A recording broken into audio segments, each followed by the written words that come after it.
አንተ ግን አይሁድ ብትባል በሕግም ብትደገፍ በእግዚአብሔር ብትመካ ፍቃዱንም ብታውቅ ከሕግም ተምረህ የሚሻለውን ፈትነህ ብትወድ በሕግም የእውቀትና የእውነት መልክ ስላለ የእውሮች መሪ በመጨረሻም ላሉ በጨለማም ላሉ ብርሃን ለሰነፎችም አስተማሪ የሕፃናትም መምህር እንደመሆንህ በራስህ ብትተማመን እንግዲህ አንተ ሌላውን የምታስተምር ራስህን አታስተምርምን? አትስረቅ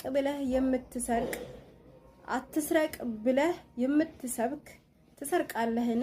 አታመንዝር የምትል ታመነዝራለህን? ጣዖትን የምትጸየፍ ቤተ መቅደስን ትዘርፋለህን? በሕግ የምትመካ ሕግን በመተላለፍ እግዚአብሔርን ታሳፍራለህን? በእናንተ ሰበብ የእግዚአብሔርን ስም በአሕዛብ መካከል ይሰደባልና ተብሎ እንደተጻፈ ሕግን ብታደርግ መገረዝስ ይጠቅማል።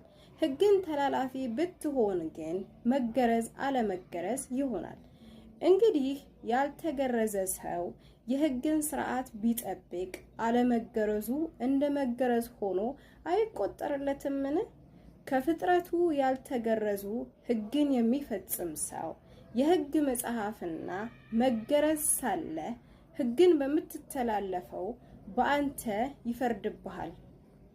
በግልጥ አይሁዳዊ የሆነ አይሁዳዊ አይደለምና በግልጥ በሥጋ የሚደረግ መገረዝ አይደለምና ዳሩ ግን በስውር አይሁዳዊ የሆነ አይሁዳዊ ነው።